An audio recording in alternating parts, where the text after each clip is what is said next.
Ooh, I got Joel Larson here. This is Hey, a hey, pleasure, JD. my friend. How are Yeah, you? I'm doing good right here in LA. Oh my God. You know what? I was well, first, I just want to say I'm super excited about talking to my old buddy, my old business partner. And I started doing some numbers because I was like, well, it's just a couple of years ago and 1979, that was 46 years ago. So But I think now more than ever, I think I'm feeling like since we've been talking that there's too many good stories to keep between us. Don't you agree? Man, if we tell them all, we're in big trouble. But what I want to do first is I want to for a lot of my friends and a lot of people that know you but don't really know you, like talk about your life prior to 1979 and then what you've been doing up to now. Let me know what you've been doing, then we'll jump in. Well, okay, well, I got to LA in probably 67, 68, and came down here from Northern California. My band was called the Bedouins, like the Blue People wander in the desert. And we did we went to the Whisky A Go Go. Our manager at the time, just we were a little band in San Mateo in South San Francisco. We went to an audition at the Whiskey A Go Go in San Francisco that Elmer Valentine and Lou Adler had put an ad in the paper, and there was five bands that went, and they wanted a band to come to LA to be the Grassroots. And and obviously we won the audition. We were the third band on, and Lou Adler said, "That's it, you guys are good." We flew to LA and recorded for 3 days at So what, wait, Western wait, Studio. what year was that? 60, 67, Okay. 68. All right. Yeah. Yeah, I mean I'm 77 years old, so it we've been friends for a long time. Yeah. So Yeah. so All right.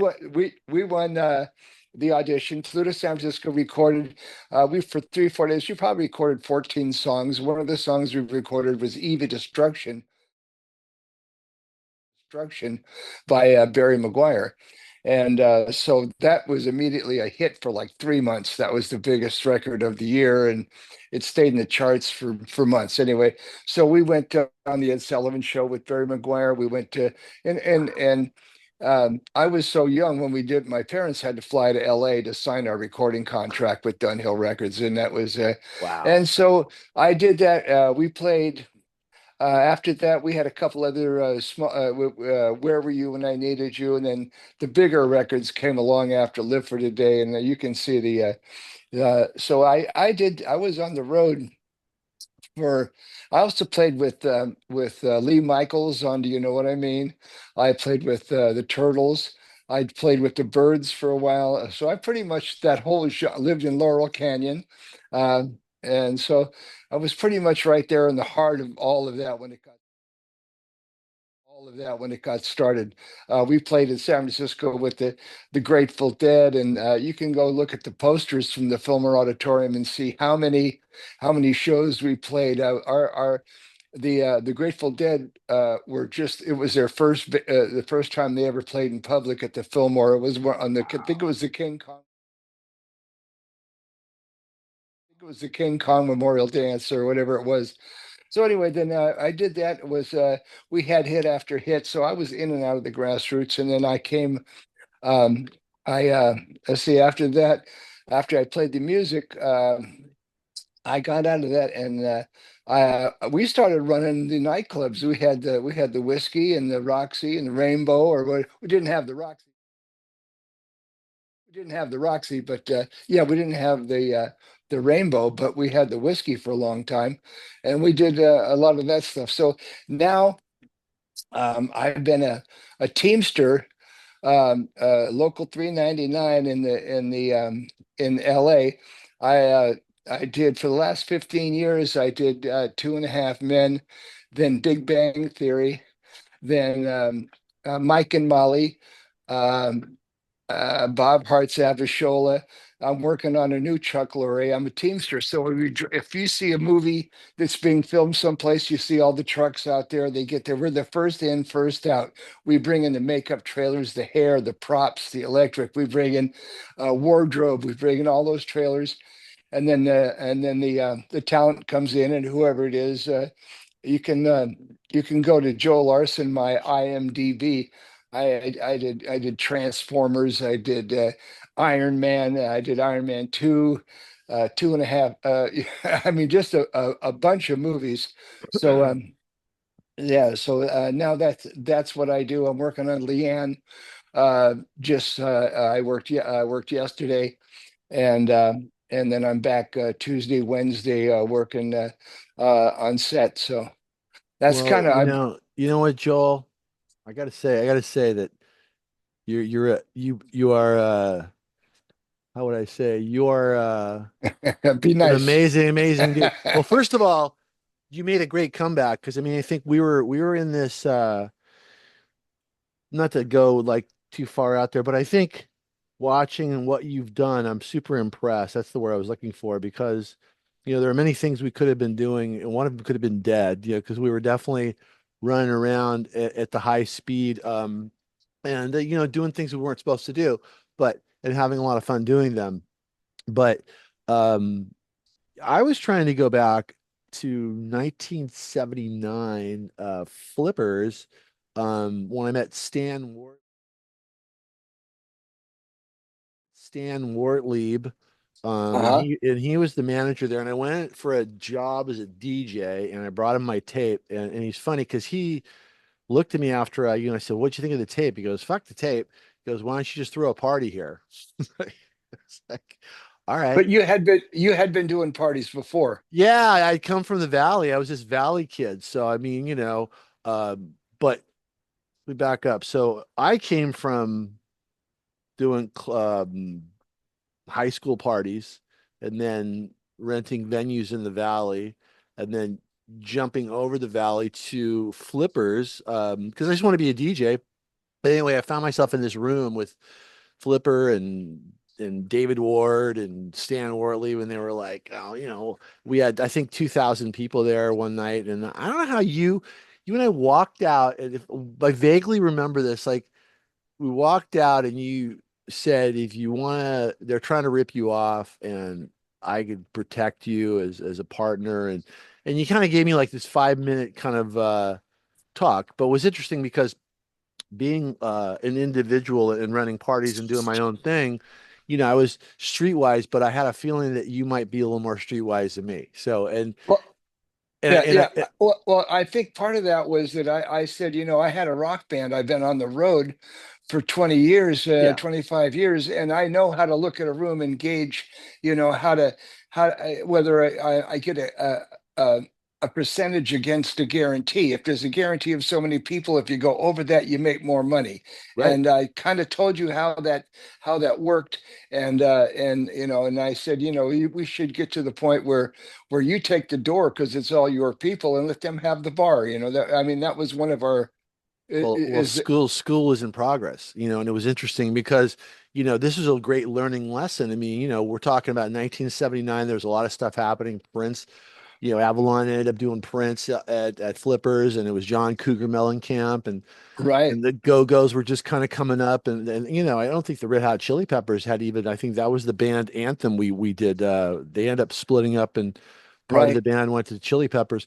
But going back to you and I what was interesting was I was trying to think about it. I was in the shower there. I was thinking about like, you know, because look, you make instinctive decisions over time with different people. And what's interesting about you and I is, you know, we're individuals in many ways. We do things, you know, it's like, and you're strong, you have a strong personality, and so do I. But what's interesting, there was definitely, I think, but also we're people that understand putting the right people together make great things happen, right? So, Right. and I think the power came in the negotiation and really kind of like I'll never forget coming up to your house. You lived at the top of Kings Road, and Yep. you had you know it was like all the way up at the top. It overlooked all of Hollywood. I'm sitting there. I'm like, God damn, man, because I'm this kid from the valley, you know. So hanging out and it was happening pretty quick. I mean, it was interesting. It was in real time, and there's a lot of great stuff. It was an exciting time. We had some great opportunities, and I think I don't really remember any kind of I don't think we really had any bombs. And if we did, it was I think we had like I think we had a pretty good track record. And to your point about performance contract, this is what I was trying to, and I called you on this the other day, which made me want to talk to you more because it was about, we never got paid. We never got paid to do the clubs because they couldn't afford us. We got Right. we got paid on our performance and we performed every time, which was amazing. Right. That's why a lot of we could walk into almost any venue that was around and they would say, yeah, you want to come and throw a party, do your dance craze night thing here, but you had one thing that it made it all happen is you had what you had that crowd with the Corby Timbrooks and the and all the people. And I said, and there was about 25 people that you had that I call the pilot group, Yeah. and that was the group that everybody looked to see, well, what are you doing this weekend? Where are you going? And they started coming out of the woodworks because you had that group, you know, and Yeah, it and was. that was I was trying to figure that out, Joel, because I think there was a lot of pieces that you had friends.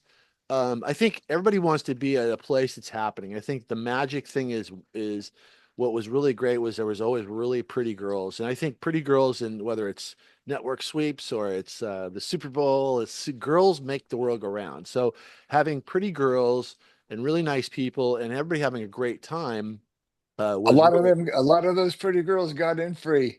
Yeah, but that was the beautiful part. It was to go out and somehow like the Corbys and all these different people that connected with all these because you had. And the Altaris. Oh yeah, no, I mean, but what was great was you had the Valley people coming over to the city and the city people mingling with the Valley people.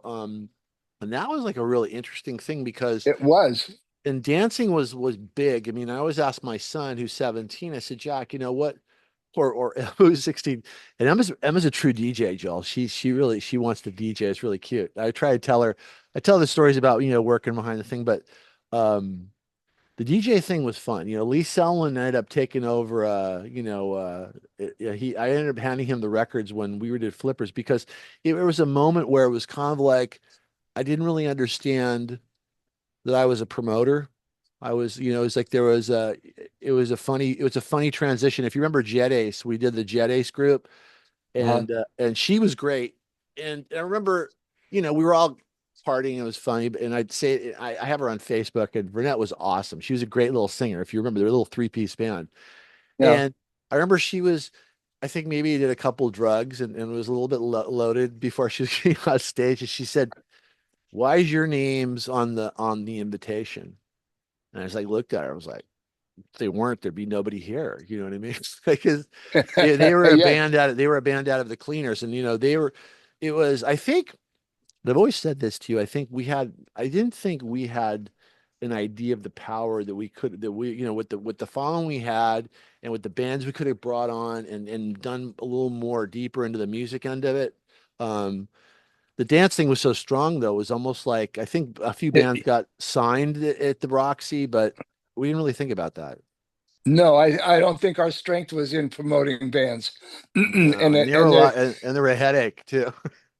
Oh yeah, yeah. It's a lot of maintenance and a lot of complaining and a lot, having being in the rock business, I know that It's what it's tough. all about. What percentage of bands make it? I mean, Yeah. it's down to, nothing. I mean, we had a band at Flippers called Streets, and I really liked them. Do you remember? And that Oh was the yeah, one that that was Chuck Roven's band. that was Chuck Roven's band, And that's right? in that photo of you and Stan. That's who that is, I Chuck saw that. I Roven. said, I had to go back and look at the picture of It's only Chuck. it's only a couple years ago, Joe. It's like 4 decades ago, right? No, but didn't he look? I mean, the typical Jewish fucking attorney, you know. Well, here's the thing. So, what I don't get, and what I was trying to figure out was, and it's kind of a cool thing because when you have kids or when you're looking at your life and how things kind of happen, I was just trying to figure out like what balls I had or what thoughts that we could do this, right? It was almost like I guess somebody had to do it, but it was why was it us? And I thought that was cool because in a way we just kind of did our thing. We had fun and almost a little bit too much fun sometimes, but I think that was the idea was just to have a great time. And 4 nights a week, we were rolling. I mean, I remember Ricky Rackman was the DJ, Lee Sullen was the DJ, David Reese. I mean, it was Right. big. Yeah, no, it was a good. I think it almost just happened automatically. I mean, we didn't really have, except for sending out thousands of invitations and mailings and stuff that we did. We really didn't do a whole lot of work. It was just like it happened because it was time for that to happen. Everybody needed that venue and needed to, that a place to go to hang out with all their friends, and we just happened to provide that. Well, I think that time period, I always tell the kids, like I said, I wish we could go back to that because that was an extraordinary time. I remember, you know, going out at different nights, and passing out flyers. I'd have Carolyn Bray or Sasha or those girls passing out flyers to Hard Rock, or we go to the different clubs, or we go to Yeah, different events and whatever. But again, you have about, I'd say when someone walks up to you, you don't know, you're standing with a pretty girl or a group of people or whoever it is, and you don't really want to talk to them. I said that was really what it's all about. So we would print invitations and you and I, we would go and talk to people. And I think the key to that was, I tell my kids, I said, you have to be able to have you have to be able to connect with people.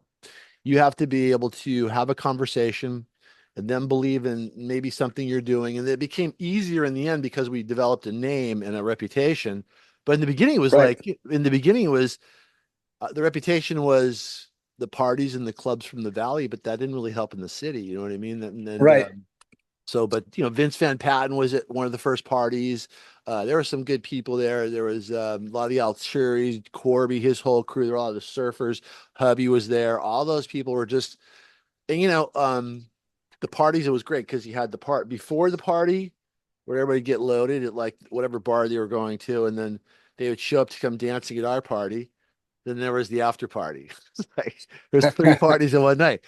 I Yeah. mean, because we'd be going until 3, 4 o'clock in the morning. So Oh, easy. We'd see the sun come up a bunch of times. yeah, no, it was On, I think some of the greatest moments was I think remember seeing at Flippers, what was it, Don Johnson when he was dating Brett Eklund. They came rolling yeah. in and there was like it's Andy Gibb, Don I'm, Johnson. yeah, Andy Gibb lived up the street from, down the street from me Who for a else? Who while. else? Well, Don Johnson was an interesting character because is there a photo of all of us in army fatigues with guns like one night late? We were partying all night. Yeah. Yeah. Will we ever find that photo? I'd love to see that photo. Yeah, I actually I lived with Don for a while. We went down to Larry Vallis's house in a motorhome, and he was dating Sally Savalas. That was Kelly Savallas's ex, Wow. and yeah, Yeah, that was a I used to live at Patton Place with Nicholas Savalas, okay, Telly's son. So I think yeah, it's his son. Yeah, and that was where John Baker and Nels Van Patten and Vince Van Patten lived. No, right, Vince didn't live there. Jimmy Van Patten. It was Jimmy, Nels, John Baker, Nicholas Savalas, and we used to play poker in my apartment. It was funny. But yeah, no, I think I'm trying to think. So it was Flippers, and then we went to the Roxy. I'll never forget you said to me, we can do an event at the Roxy. And I'm like, really? And then we end up rolling to the Roxy. And I think it was during 19, it was just after 79, I think, because it was Jerry Bruckheimer and Don Simpson from Flashdance were casting inside the Roxy. Do you remember this? Kinda. And then I think we had Don Simpson thrown out because he was walking up to girls and saying that he wanted to put him in a movie. And I think Lou told you to tell me to have him brought back in. Uh-huh. Oh, yeah, that's funny. I do remember there's something about that. Yeah. Yeah. But I remember yeah, Mario was happy. I said, what do you have? I said, I heard Mario say, who's playing at the whiskey? And he says, I got the Joels and the Johns. The Joels and the Johns. Prior to him passing away, did you ever know Hal Lazarus? Oh, Lazarus. Yeah, yeah, that sounds familiar. So Hal Lazarus worked for the Colonel, and then hold on, Hal Lazarus worked for the Colonel, and then he was at CAA, and he was Grace Slick and Jefferson Starship's manager, I think, or agent. Agent, if the CAA, yeah. Yeah, and then he'd come to the cigar store in Malibu, and he would sit there and he would tell me like, I did this. I'm like, okay, whatever, and Yeah. I would listen to him because there's a lot of people who were there. Was like, there was shit. There was like from Gary Busey to Oh, CAA had everybody. well, no, these are but in my cigar store in Malibu. There'd Oh, be oh, in oh, one night. okay. There'd be like Gary Weintraub would be in there. It'd be like what's Iron Man what's his name? I can't remember his name. Iron Man. Oh, Robert Downey Jr. yeah, Robert yeah. Downey Jr. He lives down there. Yeah, Robert Downey Jr. And then we'd all be hanging out talking and yeah, no, it was we'd be talking about these stories about the clubs and whatever. So, but um yeah, no, I forgot where I was going with that, but you and I over the years, I think in 1989 or no, seven, I'm trying to remember the flow. So it went Flippers, Roxy, was the whiskey second? I think was Flippers before the whiskey? Oh Yeah. yeah. Oh yeah. No, Oh yeah. they definitely had And we us. did the Cattle Baron and PG's, the Pear Yeah. Garden and the Cattle Baron. Yeah, but you And and I that was really cut our teeth on Sunday nights at Voila. Sunday nights at Voila was ridiculous. wow. That was huge because then we also did what was his name at Chamois. We did Chamois too. Sia Amiri. Sia? Yes, yes. Yeah. Yeah, I wonder how what happened to her. But I wonder what happened to He, Charles. well, Charles Sia. Wal not well, we know what happened to Charles Walter Shue. Yeah. You remember Walter used to say to you when you walk up, do you ever walk up to you and say, John, John, big titty, haha. Uh-huh. Hey I Walter, remember I how's it remember going? doing yeah, I remember doing Voila, and we went outside, and I went outside. There was a little black kid sitting over on the right with his little with all of his friends, and I walked over, and and they were out there. I was on a break or something. Went out. I think I was smoking. Then I went out to a cigarette, and it turned out that it was Prince, and we said I think we invited him in, and then David. Um, he went to the dance floor and he started dancing and took the whole dance floor over and everybody kind of moved out of the way. Do you remember that? I don't remember that, but I can't. Those are great. I love hearing those stories. I know that from Simon LeBon from Duran used to come in when Richard Blade was at the Roxy DJing for us, Right. and yeah, And there we was some had the really poor, yeah, and we had the poor man. Have you got all those guys are on first wave? Do you have Sirius radio? yeah. Jim Trenton. His real name is Jim Trenton, and he was a character from Newport Beach, Yeah. and I think he would end up at Skip's house, just completely trashed, and be making up the surf report on Skip's couch. It's like so classic. But Yeah. Richard Blade wrote his book. He's got a great little book out. He sent me a little blurb.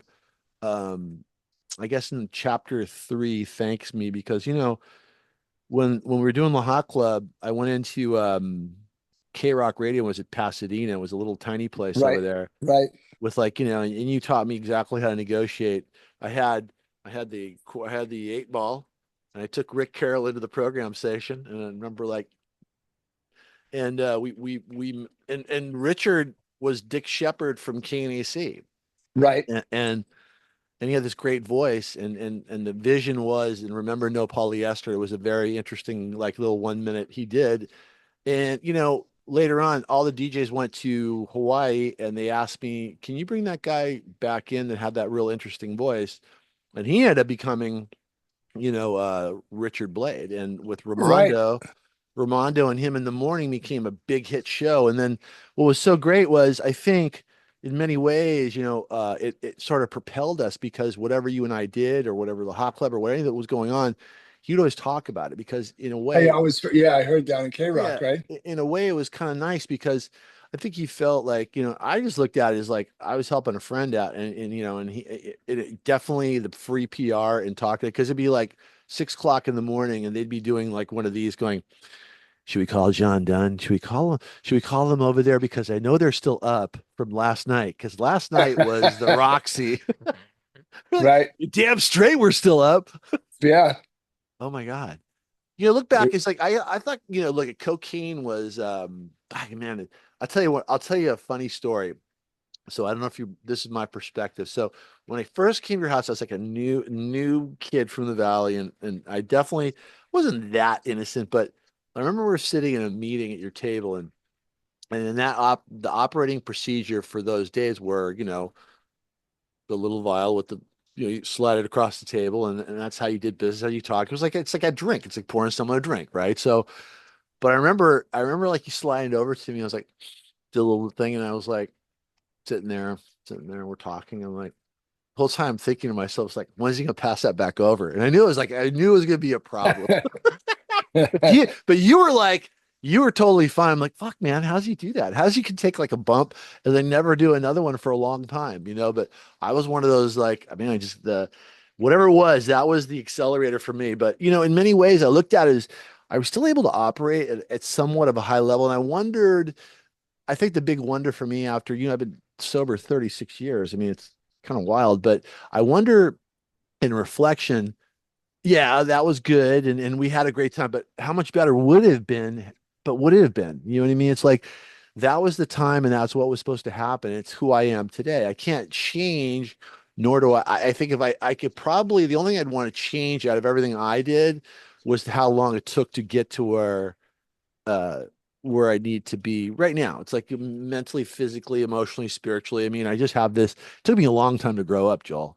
We were Oh, yeah. definitely immature back then, but we had a lot of fun, didn't we? We were flying around those clubs, man. We were doing it. We were schmoozing. We were, giving people bumps. We were, Oh my it God. was part of what we did at the time. That was part of the scene, Oh my you God. But know? that was but if you look back, if you look today, I mean, I think the scary part would be I don't think I'd put anything up my nose now because I mean it's cut with all that weird stuff, that fentanyl and all that, scary stuff. But I wouldn't take the chance. no, but there is those were, I mean, it was amazing. I mean, I'd come from Tiffany's. The first person ever gave me cocaine was Goldie Hawn. Goldie Hawn was Okay. she was on a back room private office, and she was sitting on a glass table, and there was like a mountain of blow on it with silly straws in it. That was the very first time I had Coke. And she's like, "Who are you?"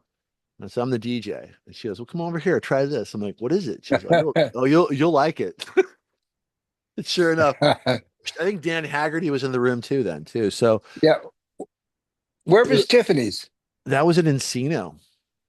Oh, okay. That was an Encino. That was a private club and a lot of just bad behavior. That was just so dark and gray, but it was Uh, so much fun. It was during the height of disco. And I mean, people were dancing and doing blow and smoking pot and drinking, and it was like a good time. There was no real issues. I mean, there was like, I think we've only had what one situation at what happened to us, and I want to talk about that because to me that's a very interesting like you know, somebody lost their life, and I wanted to ask you about Mark, but I think looking back on some of those experiences, um, everyone was for the most part like having a really good time. It was like there were rarely, you're talking about Voila, right? yeah.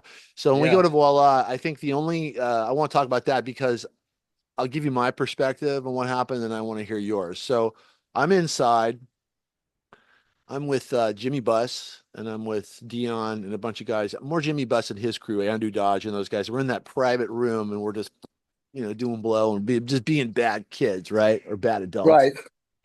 And then Dion, or one of the guys comes up to me and says, "Hey, somebody hit Joel and they let him in the club." I'm like, "What?" I'm like, get up, walk out. And I got Dion and Dale behind me, which are scary guys, right? So Right.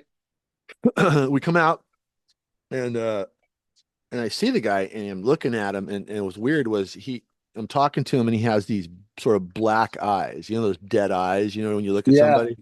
Yeah. And I said to the guy, I go, so I don't really, you got to leave. And so many words I said to him, like I didn't say it like that, but I just, he knew he had to leave. I said, if you don't leave now, something bad's really going to happen to you, right? So he left. He goes in the foyer, and then all hell breaks loose. And it was like I think when he took a swing at me, and Mike Scrimma grabbed him. And by the way, Mike Scrimma passed away. I'll talk about that too. Oh, I But didn't know that. Mike Scrimma grabbed him, and Mike says, I had that red cowboy shirt on. All he saw was like, oh, my dad. And then he Yeah. spun him around, and then Dion drop kicked him out the door. And then you walked up to him, tapped him on the shoulder, and then went, Well, he spit on me. Yeah, I said, you got to go. And he spit on me. And then I hit him hard as I could. And he fell down. And then he kind of got up and passed out again and fell down. And then he finally, he left. he got rocked. Yeah. But the person that warned me to leave and warned us was Billy. So Okay. Billy, I remember that. You remember how you had you had those doors. You had the front doors, then you had the doors to go into the club. The inner doors. Yeah. The brass door. So remember Right. the brass door kind of opened up, and Billy looked at me, and goes, John, you got to get out of here. Get your guys and get out of here. This guy's a bad guy. He's going to come back and he's going to start trouble. He'll get a gun and he's going to come back for sure. So I listened to him. I like got, Dion and Scrimma and all those guys that we got out of Skip. We got out of there and I think you went home and I went home and I was in the valley and apparently they were Who on, was it? Was it Sparky? Who was yeah, the Mark this, Sparks? yeah, Mark the Mark. Spark Figueroa. Yeah, he was at Right. the door but he was an innocent victim because I mean, I guess it He was followed he followed me. I went to my house, and then when all of my guys left, he must have recognized Spark, and then he followed him up to my house, up Chrysler Way, up Kings Road, up to right. Chrysler Way, where and on the way up there, it was really windy road. Yes. Sparks got shot too, and Mm-mm. on and I remember I went to the hospital Well, so with David. Yeah, this is what I heard.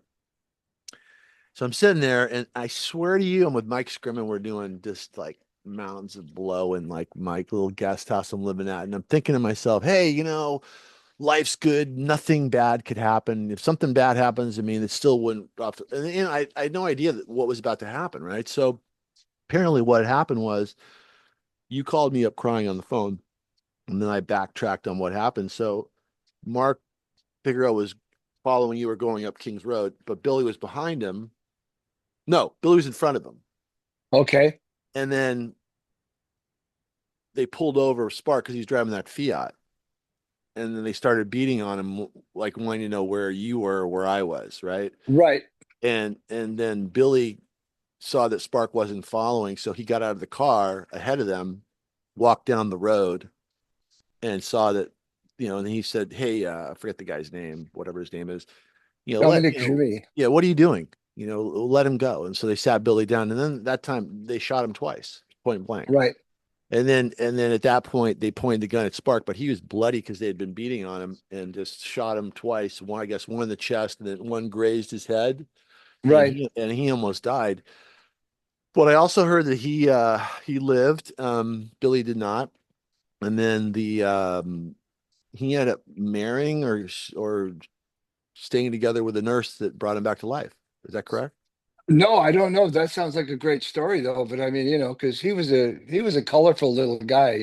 He was in the wrong place, the wrong time. I mean, he had no business in that fight. I mean, he was You know, not. you hear about all these things that happen at bars. I'm sure this is not a one in a lifetime thing. You hear about bar shootings all the time. I Yeah. mean, it's just the nature of the beast. Mm,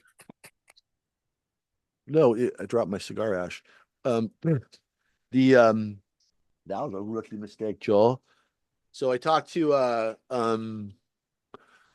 who was it I talked to? Blah, blah, blah. So that goes on, and we go into full lockdown because we're running Max 151 in Beverly Hills on Beverly. That's owned by Lonnie Simmons, which is the Total Experience guys, which are, they were at that time they were the gangsters. And then you had we were at Monday Night La Club, and then you and I were doing the Roxy or the Whiskey. So we were super visible. We were Right. out there for everybody, but they never Yeah. found this guy. He was on the run. So, Yeah. um, He and it went to was Texas and then he went to Mexico and flew out and he landed him. They caught him. Interpol caught him in in in London. That's where we went to the trial. no, no, no. You got it.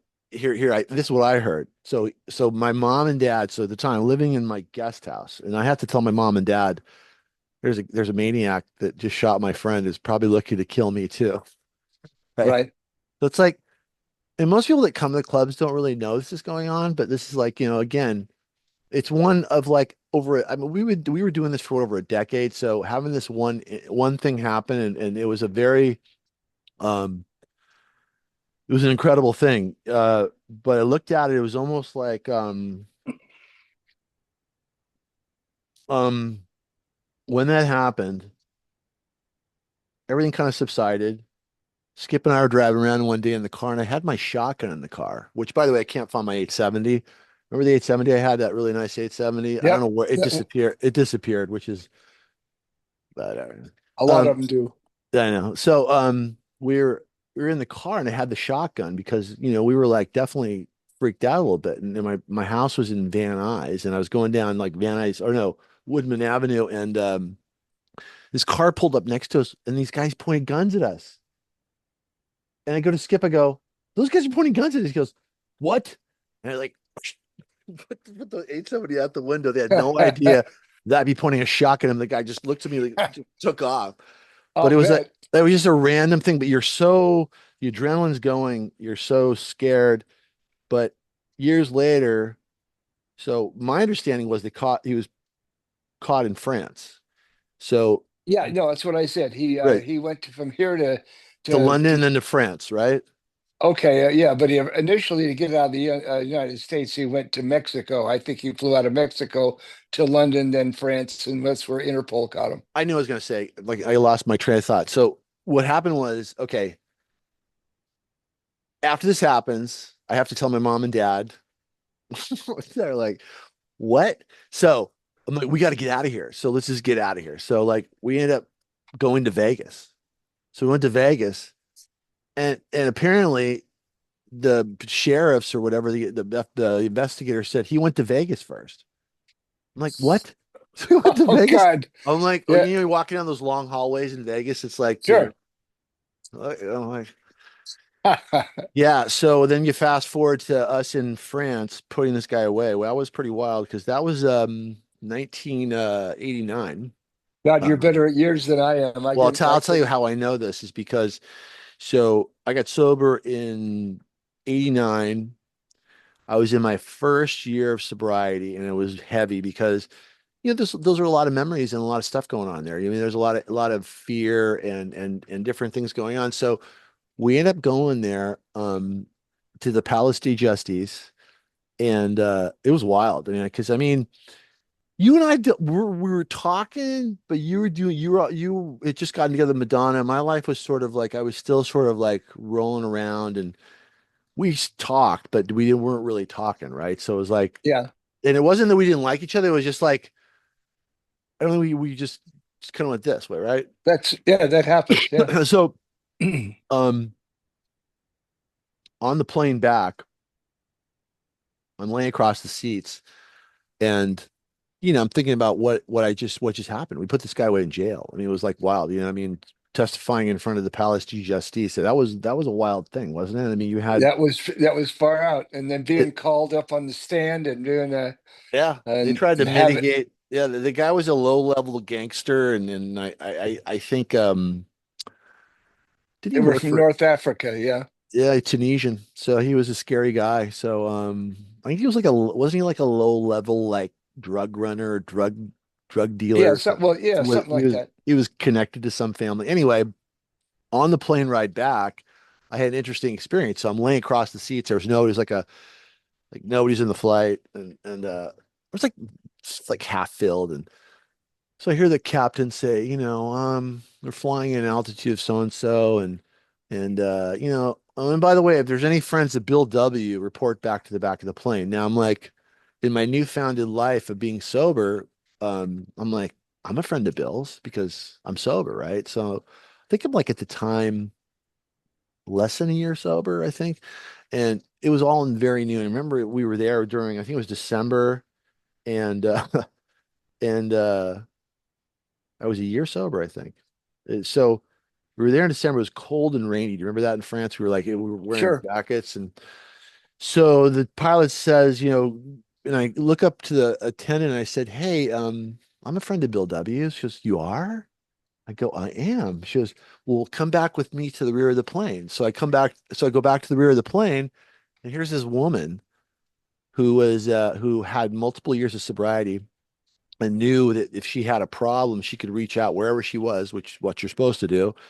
And there I was to help her and to help each other get through this moment in the air coming back from France, which was bizarre. So Interesting. Yeah. I got to hear a whole story about her life and her dad. They had a plantation or some kind of craziness, and she had another family that she went to a reunion and met her whole other family that she didn't know her dad had created, and it was heavy on her mind. So I sat and listened to her. I think we had 5 hours left of the plane flight, and I just sat and listened to her. So it almost made my problems not as great as they were before to listen to hers. And it was Who was interesting. who was who was Bill W? Bill W. is the founder of Alcoholics Anonymous, Bill Wilson. Gotcha. Okay. It's like a code word. Sorry about that. Yeah, it's Bill Wilson and Dr. Bob.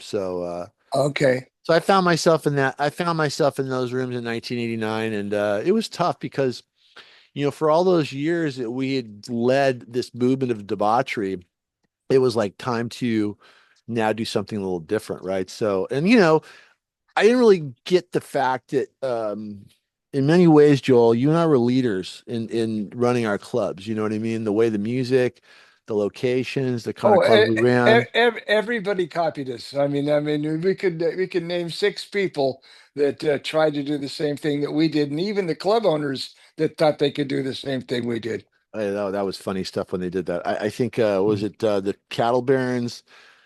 I think we had John Barron's car up on the tow hitch when he wouldn't pay us one night. I think he was one of the first ones on the People's Court being sued Okay, by Judge Wapner. Yeah. But I think so.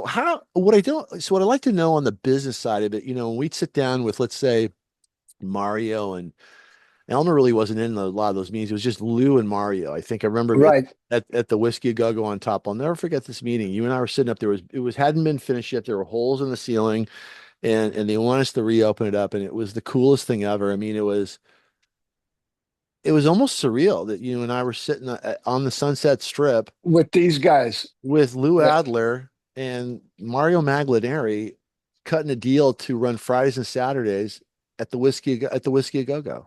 right. I mean, Well, they, yeah. but you're okay. For me, that was my take on is like this guy who was a little bit younger than you, and I'm coming from a different space. I'm not as streetwise, and I didn't have experience as you had with these guys. So, I mean, what was Well, your Lou. what Well, what was your thinking?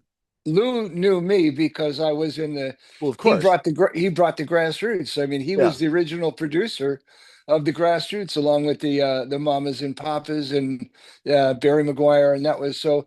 He kind of. When I first came to L.A., we were in the recording studio. I asked him. We were starting to record, and I asked him if he had a joint, and he said no, and there won't be any out of here. And He said that. That's funny. Him and yeah. Jack, So him and Jack would smoke a lot. I think Jack and him were, but yeah. it's all business with that guy, you know? No, no, Lou was a very smart businessman. I couldn't believe I went down after the fires down here in LA. I was able to get through one morning to drive all the way down through Malibu, all the way down Is his house still, did you say his house is still there? the house. He had two. He had one right on the beach with all the rocks, and then one up on top. The one on top is gone. The houses on both sides are gone, and I unbelievable. So he lost both But houses.